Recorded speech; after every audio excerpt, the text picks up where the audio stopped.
What is good, NBA fans? Welcome into another week of Dropping Dimes. I'm your host, Matt Knost, and I'm here to talk about all the NBA action. Although, once again, I seem to be focusing on the top teams, but because of last night's game, it's kind of impossible not to. I mean, the two storylines coming in were just too juicy.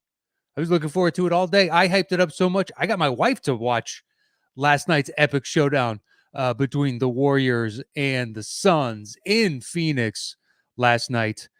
Um, Great game, technically speaking. It was sloppy at times.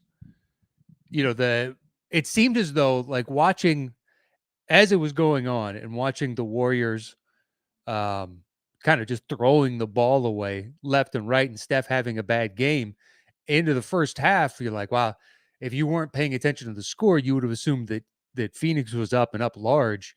And it was actually a very close game going into halftime. But boy, those turnovers, man. I mean, they came into it, they said it on the broadcast. If you were watching the game, the Warriors are 28th in turnovers. Um, So them turning the ball over is not a surprise. And actually, if you've watched the Warriors, they've always been kind of cavalier with the ball. They've just always, they're trying to find that extra pass and whipping it around. And sometimes they force it into areas that they shouldn't and whatnot. But last night, I mean, there was just some really foolish, let's say that, turnovers. Like throwing to guys that weren't there. I mean, Juan Toscano Anderson had 5 turnovers in 12 minutes of play, and that fifth one just flat out threw it to a teammate that wasn't there, and instantly he was checked back out and didn't see the floor again. But I think a number of those turnovers you have to credit to Phoenix's defense. I mean, the length of that defense was really on display last night. And I think, they were right, the Suns were, to take advantage of Ayton because Golden State's their Achilles heel, just like it is, for the Nets. Anybody with real size, um, they're going to run into an issue with. And they basically have a game plan of, well, we will outshoot you to nullify that advantage that you have on size. Um, and last night, it just wasn't the case. I mean, it was all lining up on some level for the Warriors to put a halt to this when Devin Booker goes down with that hammy injury in the second quarter. You're like, all right, well, now you're down one of your 2 stars. But the depth of the Suns overall really carried them. And they got timely buckets over and over and over again from, Ayton dominating down low, but then Crowder coming in for some huge threes. Um, Mikal Bridges didn't have that great a game on the offensive side, but once again, on the defensive, he really put the clamps down numerous times on Steph. Steph's shot looked weird all night. Usually when he pulls up, in my head, I'm like, that's in. Um, and I didn't really have that same feeling last night. I mean, if Jordan Poole and Otto Porter Jr. don't show up for the Warriors, they're not even remotely in this game. The weird thing is when we're watching it, the second time the Warriors did the second unit in, and the second unit had closed the gap for the second time in the game.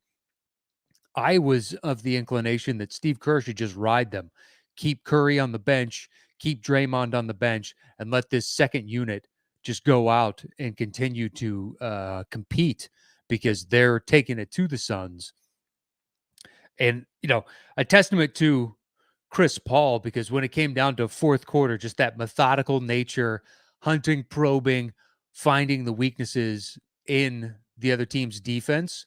And if it means mid-range shot, we're doing mid-range shot. Otherwise, we are passing the ball around. And they were zipping it around.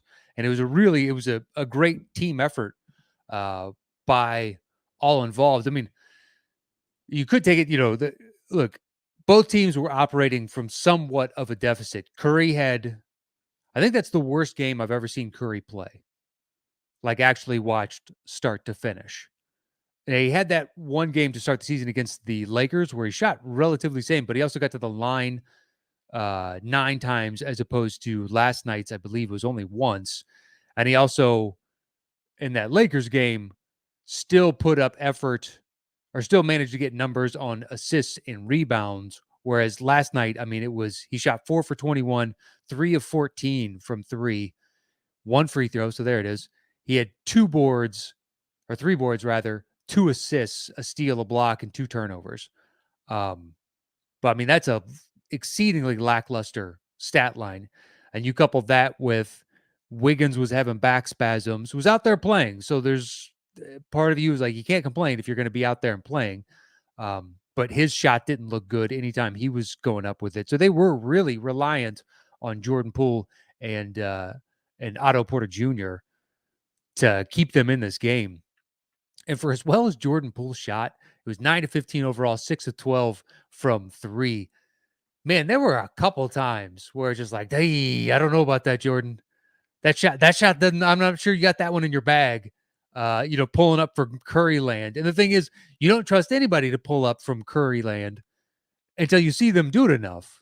You know, Dame didn't become Dame until, where you have that kind of trust until we saw him do it a bunch of times. And like, now you're like, okay, I'm slowly getting there with other guys, but then there are some that continue to shoot from that range, and I don't trust it in the slightest. I'm looking at you, LaMelo. It's like I don't know if I care for you pulling up from 33 feet. And Trae Young, I'm still a little tentative on, even if he likes to shoot that. I still think that there are better shots on the court. So Jordan still 6 to 12. So shot 50% from three, which is excellent, especially on 12 attempts. I really need to shut my mouth, but there were a couple where I'm like, that's not a good shot. I don't much care for that one at all in the slightest. But the Suns got nice offensive punch, especially from their guys on the second unit. I mean, Cam Johnson came in and I've always had a soft spot for him. I like him. I like, what he brings to a team and his overall confidence. Shamet, it remains to be seen if, he is going to be a big impact for them. Shot 43-ish% from 3-point land last night. He went 3 of 7, which is good. And anybody else, every time I see Shamet, every single time, he just reminds me of Waluigi. Every time I see him, I think he's Waluigi or Waluigi's cousin or something or other. But see Cam Johnson come in there and just not afraid. I am happy to shoot, and I will shoot if need be when I'm in there. And also I think the depth at center was really good too, because JaVale McGee has been a solid pickup for them. It gives them, when Ayton needs to sit, that was one of their problems last year. It's like, okay, well, once Saric went down, that's your small ball 5. We're relying on Kaminsky, and he had one good game in the finals, but it's asking a lot of Frank Kaminsky because we've never really seen him be a stalwart on a championship level team. Whereas McGee, crazy as it is, man, I remember McGee was on the Wizards and just like, this dude is going to be washed out of the league in 3 years. He just makes boneheaded plays like every third night, and it's got to drive the coaching staff up the wall. And then going to the Warriors really rehabilitated, I think, his image within the league, and also I think the way he carries himself, knowing what's needed of a championship rotational player. And that kind of depth, I mean, didn't play all that many minutes for him, but it allows Ayton to be able to rest, and they don't worry about getting burned at the 5. And that's huge. That's huge. And it's also interesting the pickup of the Suns by Elfrid Payton, who also didn't play all that much, but it gives them even more depth because given the fact that Chris Paul is now prone to be hurt towards the end of the regular season, if not into the playoffs, maybe you get him a shade more rest over the course of the regular season. Now, last night, it wasn't in the cards. He played almost 40 minutes. When Devin Booker goes down, we need Chris Paul out there. But over the course of the regular season, if you can get Chris Paul a little bit more rest and get him down to like 30 to maybe 32 minutes a night and get more run for Campaign and Elfrid Payton out there. Well, you got depth at the point guard position. Might as well take advantage of it. And Campaign has shown that he can run a team pretty successfully and can get buckets when needed. So if you can get Chris Paul some rest, it's a good thing. But losing Devin Booker, just like it just showed the amount of depth that the Suns have, and the Warriors have it as well. Both teams are tremendously deep. That's why I was so looking forward to this, because they're both playing excellent basketball. And going into the game, my wife asked me, "Who do you favor?" And I was like, "Well, right now, I feel like the Warriors are playing the best basketball in the NBA." But Phoenix, 16-game win streak coming into this, so they're playing with all the confidence in the entire world. Um, so it really is. I still favored Golden State ever so slightly because when you watch the games, it's like they've weathered the storm of Curry having an off night like he did last night and still won the game because other guys stepped up. But if it's Curry and Wiggins is relatively ineffective, and uh, Draymond shot all right. 4 of 8, 50%. Was only 8 attempts, but Wiggins is 4 of 12 and 0 of 1 from 3. So you couple that with Steph's 3 of 14 and their 3 of 15 between the two of them from 3. That's a lot of shots from 3-point range that are just not going in. And then from the field overall, they were a combined 8 for 33. But the biggest killer was the turnovers for Golden State. They committed a total of 22. I thought it was 23, 22. And I would say of those, 5 or 6 were just careless, just utterly careless. A couple of them got credited as steals, but I more so think it was just bad pass, trying to fit. Like there was one Draymond where he needlessly threw it into almost triple coverage from like 3 feet away to squeeze it into Looney. And it's just like, that's not the ideal pass in this situation. And it's also easy to say that when you're not in the heat of the moment right there, as the action's, flying around. Sorry, allergies are bothering me again. It's been killing me lately. But there were numerous turnovers where you look at it and be like, that's there. You know what? They're having an exceedingly sloppy night. And some of that you have to credit with the Suns and their defense and just clamping down. Some of those sloppy passes are because guys are afraid to get the ball in their normal spots. But I think once you lose the gravity of Curry and then the additional gravity of Wiggins, if you couple that with the turnovers, it's somewhat impressive the game was as close as it was. And Phoenix, once you lose Devin Booker, it's like this is an uphill battle when you're going up against a team that's technically playing the best team ball in basketball right now. So really interesting to watch. And so if you look at it's kind of hard to judge by the numbers where Phoenix is at because you basically have 2 data sets. You have pre-streak. We're only 21 games into the season for Phoenix. So it's a 17-game win streak. So your 2 data points are the 4 games before and the 17 games during. So it's completely skewed. The sample size is nowhere large enough to where you can actually take any kind of, large understanding or basically the numbers don't really belie what the team actually is, especially after 4 games and they go 1 of 3 after those 4 games. At that point, they had the 20th best offense in the league and their defense was 29th after 4 games. And their net rating would have put them 27th at a negative 9.5. I mean, they were just hemorrhaging buckets on defense. And then on the flip side of that, if you go to, the 17 game sample size, they went from 20th on offense to 6th, a dramatic improvement. It's even more so on the defensive side. They went from 28th to 2nd. And then uh, net rating from 27th to 2nd. Now they're still behind the Warriors on that net rating, and they're still behind the Warriors on defense. Warriors are number 1 overall, and they're still behind the Warriors on offensive rating as well over that 17 game stretch.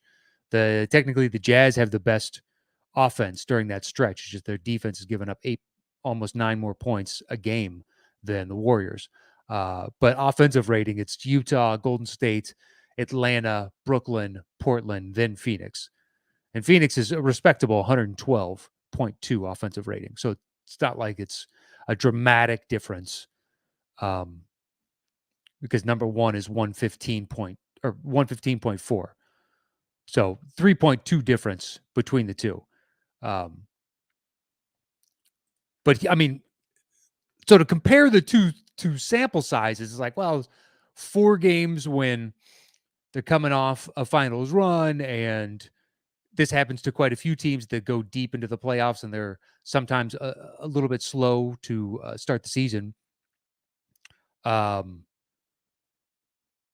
so it's, once again, it's kind of hard to judge what exactly that means, um, for the team after 4 games. That's why so early on, when people begin to run away with like narratives and whatnot of, oh, look at this team playing, lights out, and you're like, it's a little early to tell who any of these individuals really are.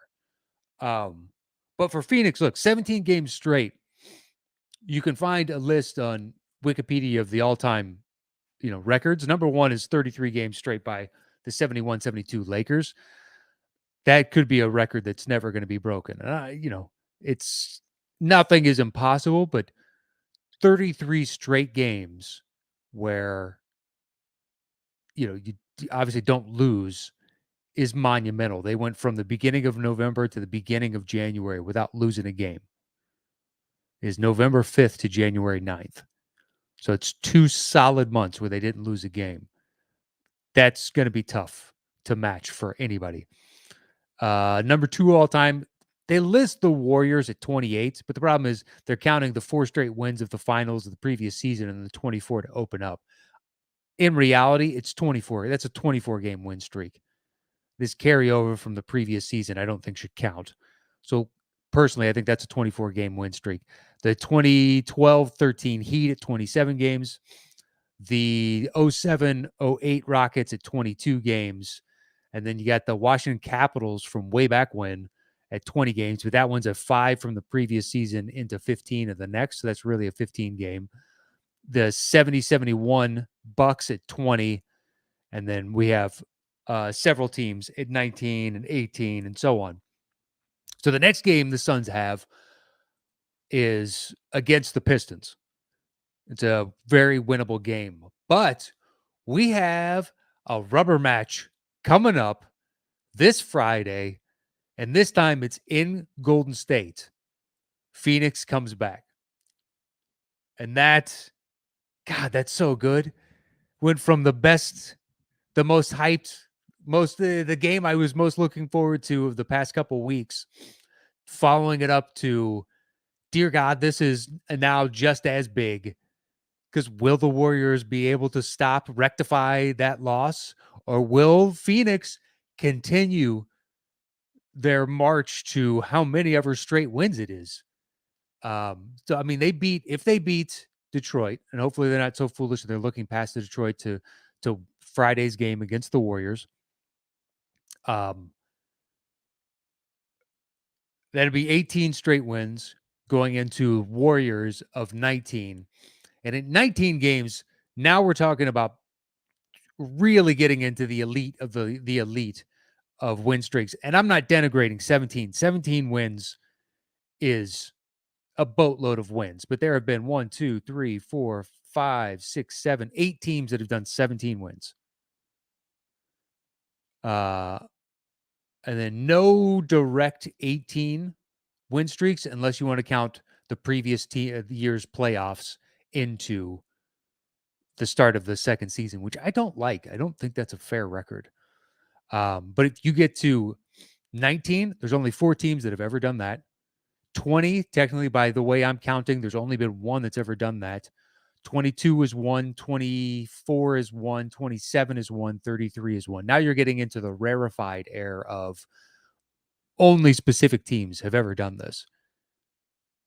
And if they manage to get through the Warriors, then they have at home for San Antonio, at home for Boston, and then they go on the road for Clippers and Blazers, and then back home for Wizards, Hornets, on the road for Lakers, and then back home for a nice 4-game stint where they get OKC twice, Golden State again on Christmas Day, and then Memphis.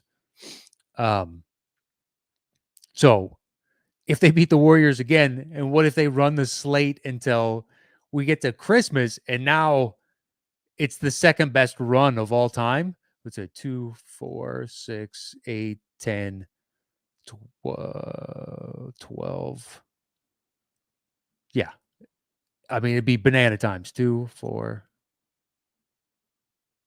8, 9, 10. So it'd be 10 more. So it'd be a 27 game win streak at that point if they manage to beat the Warriors this Friday and then turn around and have to play them a third time on Christmas Day. And it's in Memphis once again. Boy, oh boy. You got to love these massive win streaks. I mean, the atmosphere was flat out a playoff game last night. Just pure. These teams know that there's a very good chance that they're going to be playing each other over the summer to potentially decide who goes to the finals. And they're the 2 best teams in basketball right now. And it was electric, especially that first half. It's just like felt all kinds of wonky. And yet you look at the score and you're like, okay, they're still putting up buckets. And then the second half was the difference. Both teams went cold. But the Suns managed to, every time the Warriors would close the gap or tie the game, the Suns would get a couple of huge buckets, and it didn't matter. They'd extend their lead back out, and they just kept doing that over and over and over again. So really good game. I think the positives for each were Suns, Booker goes down. You guys still weathered the storm. You maintained this streak and you played as a team. Guys came off the bench and gave you excellent minutes. Cam Johnson, JaVale McGee, Landry Shamet, even a little bit for Campaign and Elfrid Payton and his, I think, the spot minutes that he played. But the depth of the roster was on nice display last night. And for the Warriors, it's been a few times this season where Steph has a bad game and they've pulled it out pretty much every other time when Steph has a bad game. But to see the resiliency, especially of the second unit for them as well, Gary Payton, what does he want to go by? Young Glove. My wife was, I think, most impressed by him. It's like, who's that dude? Just coming in and a pure spark plug. Like, well, that's the guy they believed in over Avery Bradley when they cut Avery Bradley. And I believe they made the right choice, having watched Avery Bradley now play for the Lakers. Young Glove, has an intensity and a spark, plays excellent defense. Now, the Suns were sagging off of him whenever he was open from 3 by like 4, they would sag by 4 to 5 feet at times. And he took a couple of those, which you have to do to keep the defense honest. That is not his bag as of right now. It's getting to the rim and being a defensive menace. And he had that huge slam. But, take solace in the fact that your second unit played really well. Klay Thompson is now playing 5s, and he's reported to your G League team along with Wiseman. Wiseman hasn't scrimmaged yet, but Klay looks like he's on a trajectory to come back in the very near future. So you're only, I mean, think how good the Warriors are, and they're getting ready to add one of the best shooters the game's ever seen. That seems fair. Uh, and then the maturation of guys like Kaminga and Moody. It's like you get that's a nice little bonus on top of like this team. Both teams are so ridiculously stacked, especially when you look at the rest of the league. Like if you look over at the Nets now with Gary Harris down, it's basically they have two guys. And then you look at somebody like the Suns and be like, oh yeah, you got Booker and you got CP3. They're two guys, but then there's Aiton who was a monster last night, and you got Jay Crowder and you got Cam Johnson, and you it's just like it's boom, boom, boom. They have so much more depth. The Warriors the same thing. It's just, you're getting Klay Thompson back. You got Curry. Draymond is looking akin to old Draymond, but Jordan Poole is playing with all the confidence in the world. Otto Porter is playing better than I ever remember Otto Porter playing. Uh, you know, Damian Lee was out last night, but I like it when he plays for them. Peyton, Juan Toscano Anderson, like they've got depth as well. And these other top tier teams, it's like, and they got this. All right, let's go over to the comments. A ton of people have been chiming in, and I have not gotten to any of the comments yet. I apologize for that. So Tim Williams starts it off, says, how about them Suns? Damn straight. Daniel Savola says hello to everybody. Steven Salas, Bing Bong. I don't know what that means, but all right. Mild Man of Comic Nerd says hello. Steven Salas says not a fan of either team, but looked like Suns were getting a lot of home calls. You think so? I think there were a couple questionable calls, but I don't think it was egregious, personally. There are other games that I've watched as of late where you're like, man, the refs are really favoring. And like, Thibodeau coming out, or Thibodeau rather. God, it said as Tibbs for so long, and it's Thibs. Coming out and saying, hey, look, that game that the Knicks had with the Nets, it's like, I don't care if you call the game tight. I don't care if you call it loose. Just call it even. And you go and look at the free throw discrepancy, which is what he's upset about. And be like, yeah, when there's a 13, 14 shot free throw discrepancy between the two teams, I agree. It's always jarring. Now, it could be how those teams get those free throws. If it's somebody like, say, Jimmy Butler, who the new rules have not affected the amount of times he gets to the free throw line, rather. And why is that? Because Jimmy Butler drives to the basket and throws his body into traffic, and he was getting those calls before because he's drawing a tremendous amount of contact. He's going to continue to get those calls in the future. So I think it's a matter of where you're getting fouled. I know, but Portis after the game was upset, saying that one of the refs told him that he's so big that defenders bounce off of him, so he just shrugged that contact off. But Randall has a tendency to stay at at times, if he gets flustered, he'll stay at 15 feet-ish out and settle for, some sort of mid-range shot as opposed to getting down to the hoop. And it's part of the officiating this year. If you're not going to drive and draw contact down low, then you're just not going to get the call as often, especially if you're going to sit on the wing. Now, I'm not saying that Randall does that, that sits on the wing exclusively, but 21 game sample size is large enough to see that the refs are not going to be calling. I was surprised that they gave Chris Paul that rip through at the end of the game last night, because that's a bullshit. You're baiting, although technically defender's arm was in his space and you can make it look like, a normal move to pull that through. But, I was surprised that they gave him that call, especially when they're up and it's late in the game like that. You could kind of see the refs tell him to just kind of stop it. All right, so moving on. So Johnny Shoemaker says, Suns, one of only 6 teams to not lose an entire month. Warriors did it last. Do you think this was a Western Conference Finals preview? The only team right now as all of them are currently constructed. So if Kawhi came back tomorrow, the Clippers are a different team, you know? So you had to kind of like take it as things are right now, things are today. Um, so as they're currently constructed, only the Jazz can hang with these two teams. And once it gets to the playoffs, me and you and everybody else you know does not trust the Jazz. So hold on, I need to blow my nose real quick.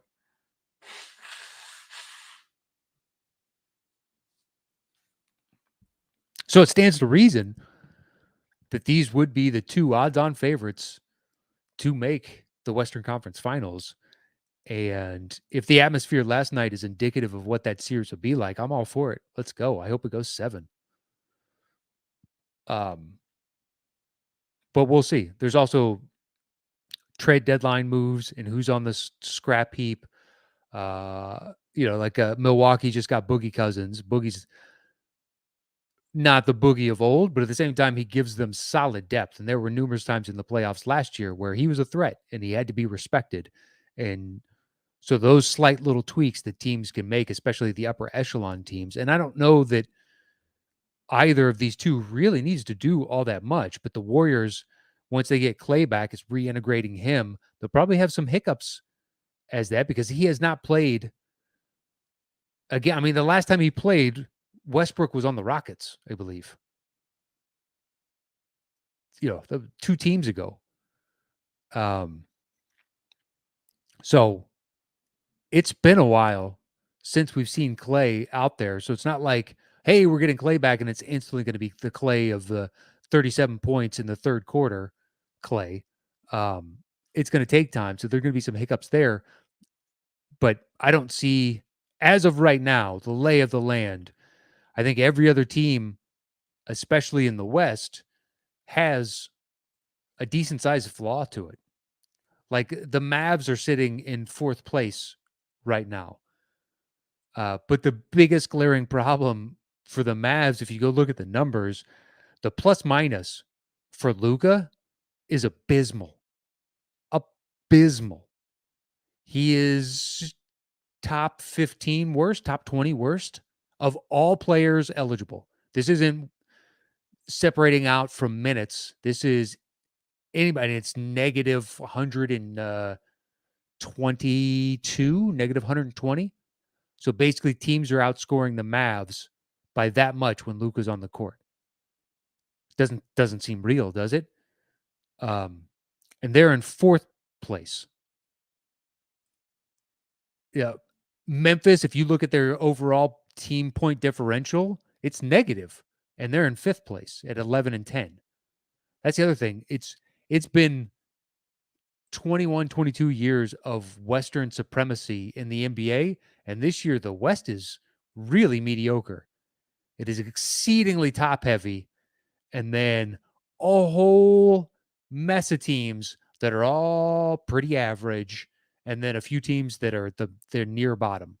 But the near bottom, like Sacramento at 8-14, is 11th, and the Blazers are at 11-11, 500 at 10th.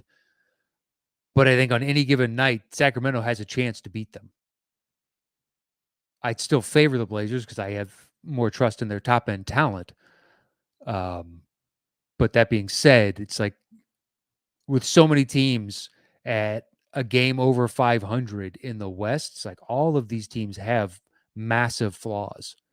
And you can go through and nitpick to the degree where I don't even know what to talk about with them. It's kind of why I end up talking about another week of Warriors and Suns and the teams at the top, because all the teams in the middle, it's like, there's this team is flawed and this team is flawed. And wow, look at or when you watch them, it's like, yeah, player X is playing fine, but players, Y, Z, and so on down the line, it's like, don't have the slightest clue what I'm getting from any of those players. I'm specifically thinking of the Clippers as I'm going through this. It's like, I know what I'm getting from Paul George. I've watched a decent number of Clippers games, but then after that, it's like, I don't know what I'm getting from a bevy of the rest of their roster. So mild-mannered comic nerd says, Nets versus Golden State finals. I would like to see Nets versus Bulls or Milwaukee versus Bulls or Nets versus Milwaukee in the Eastern semis. Bulls have a shot. I watched 3 games over the past week of theirs. There were times where we looked lethargic, like that Pacers game. I think that was we just came off a West Coast road trip and we were overlooking the Pacers and they came in playing crisp, and without Caruso, we just didn't have the defensive intensity. So I don't know. We just weren't playing to our optimum, and you could just tell early on this is a loss. Whereas against Houston, we should have won that game, but we came into the start of the fourth quarter and we were playing arrogantly, just real casual with the ball. And I'm kind of glad Houston beat us to hopefully snap that mentality out and get the guys focused again, because it's been a while since I've seen a Bulls team play arrogantly. So I guess I take some solace in that fact. Like, oh, that's at least a change in demeanor. Because the lethargy of the Pacers game is akin to something I've been watching for years now.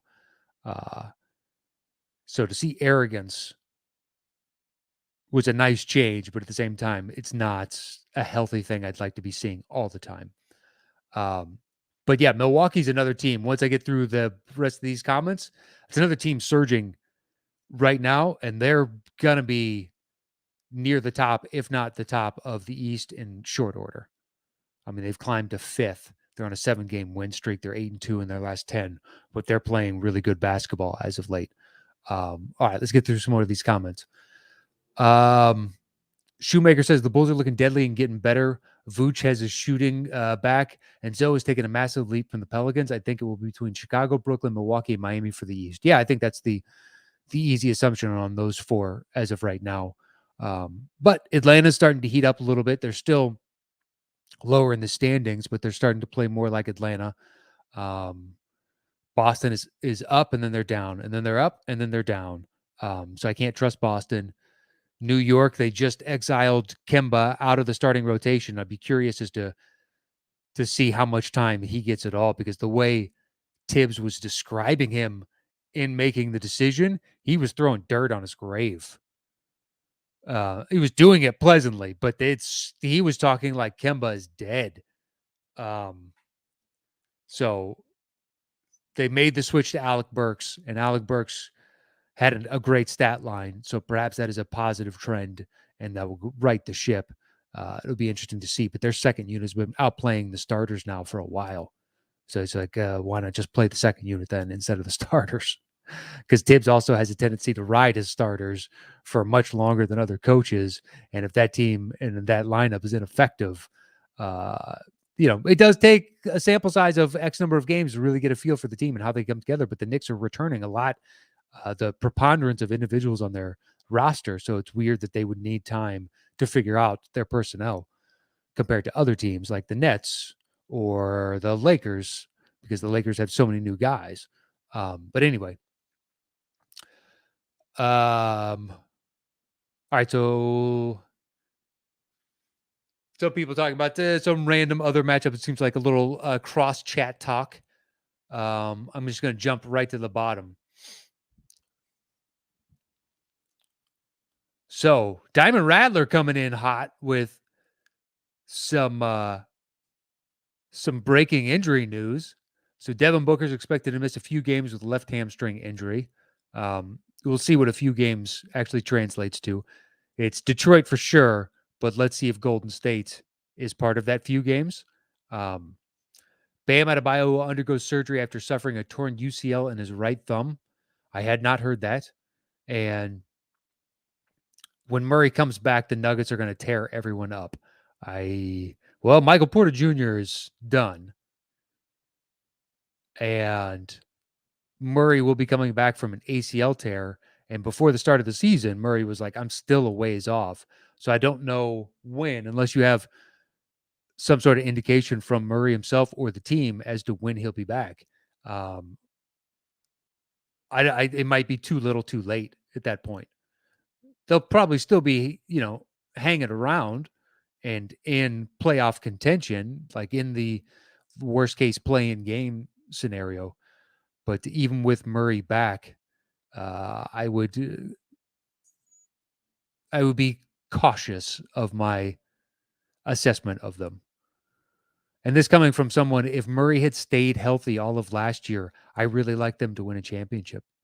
I thought they were playing really good basketball. I thought the pickup of Gordon was solid for who they are and what they needed him to be. And Jokic playing at MVP level, Murray more than happy to, hey, you need me to go out and to get 50 tonight in the playoffs? I will get you 50 tonight.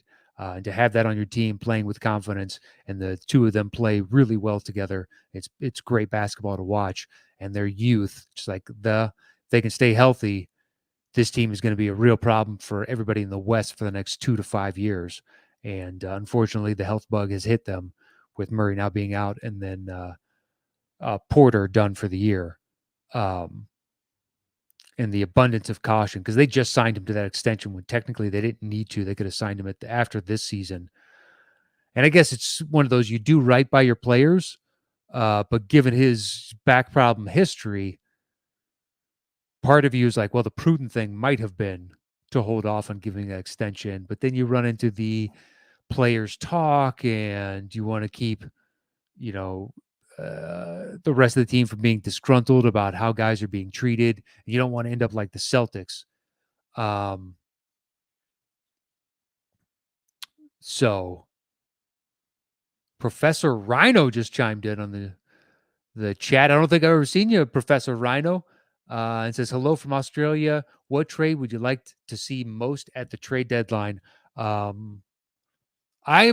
think coming up in the very near future, I'm going to do some sort of trade show because there's a few out there that could be interesting. But I think by and large this year, it's going to be quiet.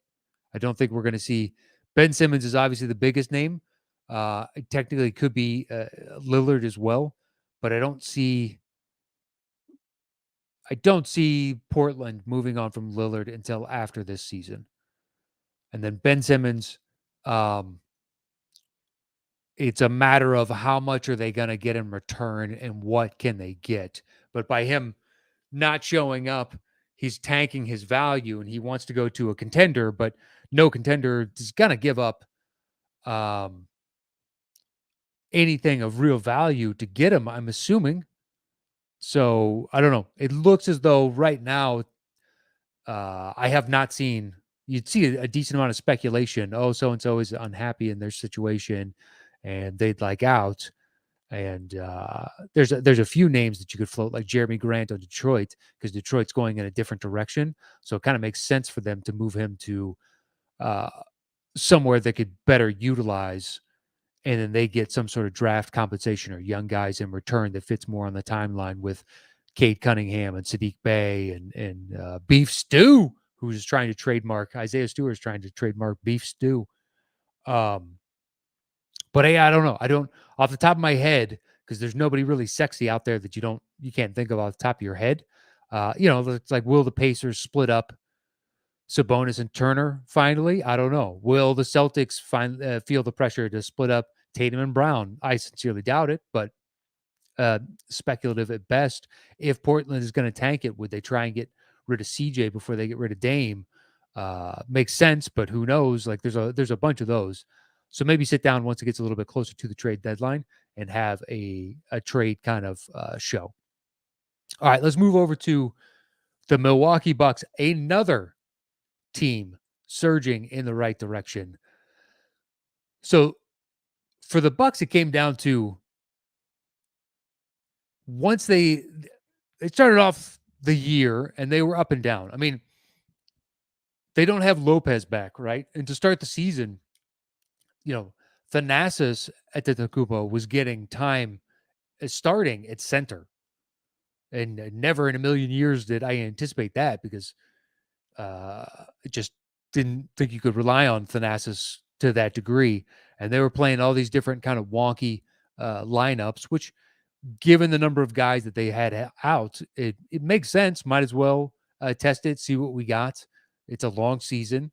This is early on, and they were at 6-8, I believe, and then they slowly started getting back their complement of players. So they've had Giannis, but then they got Drew Holiday back. And you got to think, Drew plus Chris left the finals and literally jumped on a plane and flew over to the Olympics to Japan to play in the Olympics. And then that finishes, and then the season starts.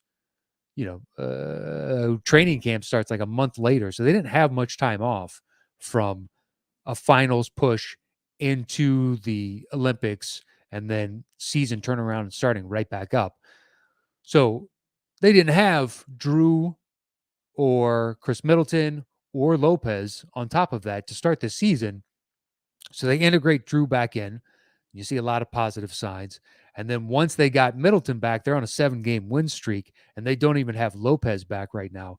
And they're playing some really good basketball. And it gets now after it's hard at the 5-10 games in to prognosticate who any of these teams really are.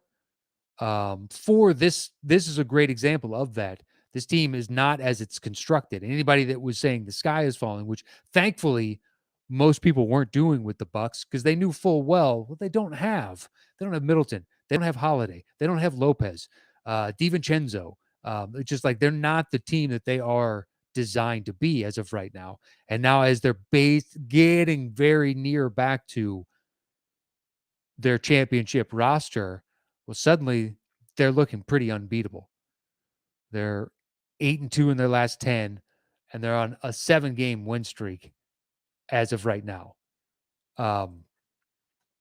So in that, to open the season when they're missing those guys before they get Middleton back, so they have 3 of their 4 just stalwart starters.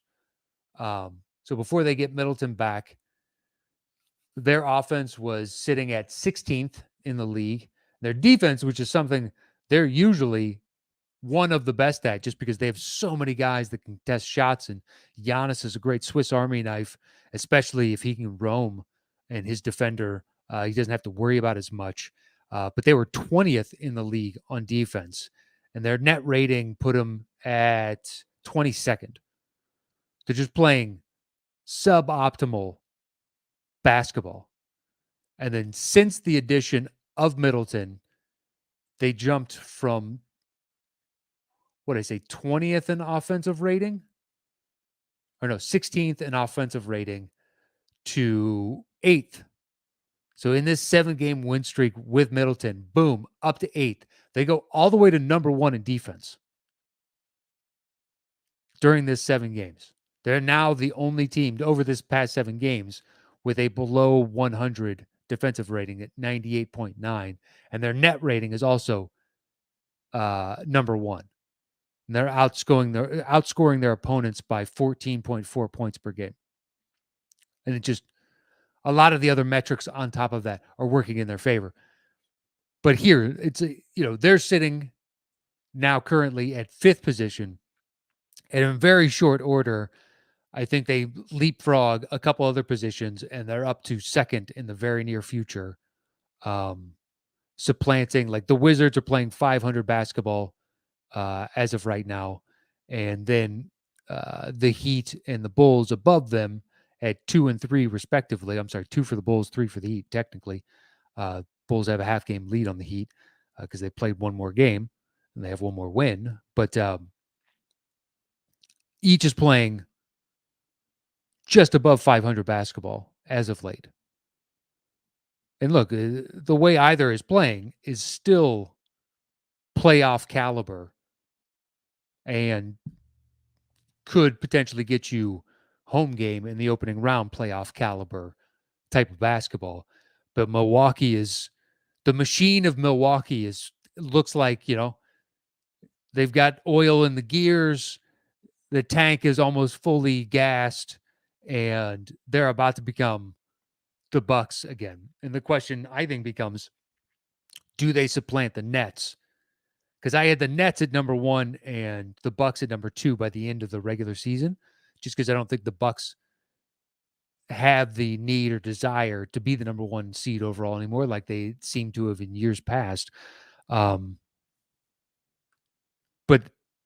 through no fault of their own, because in a bunch of these, over this 7-game stretch of their wins, they're blowing teams out. Now it's a fairly easy schedule over those 7 games. But the difference between that is, yes, they're beating the teams that they should be beating, but it's not like they're beating the teams, they're crushing the teams.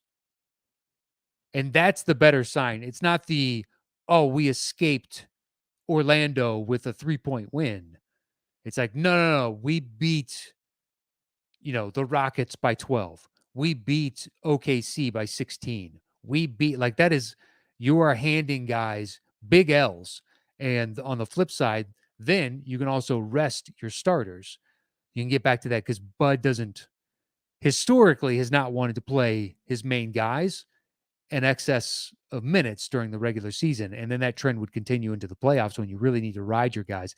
And he shed that last year and was like, fuck it. If we need Giannis, Middleton, Drew to play 46 of 48 minutes tonight, then they're going to play 46 of 48 minutes. And that's what was biting him in the ass previously of, hey, my guys play 32 minutes, and be like, not when your season is on the line. They don't. So in these big blowout wins, you're still getting, like, Giannis is sitting after playing 28, 29, 32, minutes in this win streak.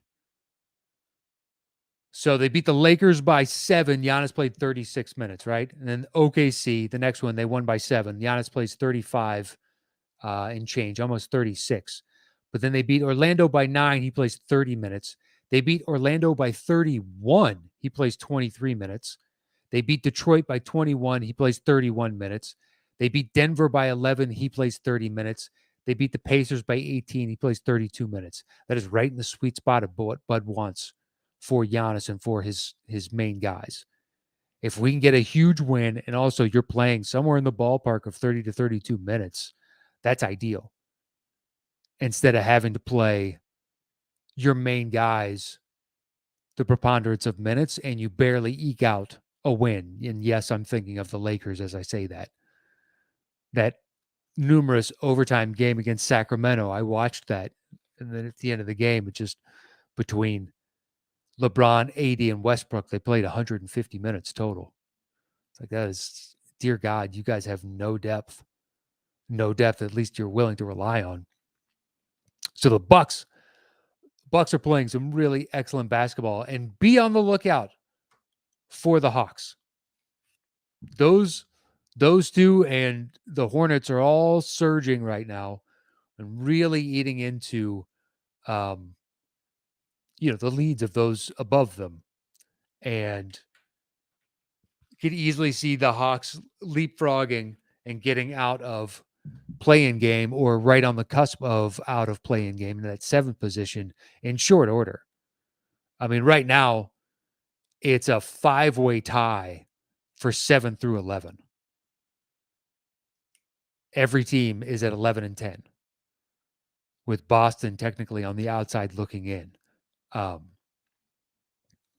So Atlanta, in short order, could jump up there and be that 7th seed. Now they need to get a couple wins and say, I hate to say it, but the Wizards are the likeliest of teams currently in the top 6 to drop out. So the Wizards drop down to like 7, and then the Hawks could leapfrog and get into that 6th position. Or potentially they jump in and they slide up to 5. The Hornets maintain at 6, and the Wizards drop out. But there are a few teams surging right now. And it's finally you can get a sense of who everybody is and the trajectory of what the playoffs could look like. We're a quarter of the way through. And after 25-ish% of games played, you have a better understanding of who everyone is. All right. Well, that is it for today's Drop in Dimes. Hopefully you guys enjoyed it. Chat, thank you so much to everybody that joined in. And Professor Rhino, hey, man, make it a regular habit. Not everybody can check in every week. I totally get it. Diamond Rattler makes it here more often than not.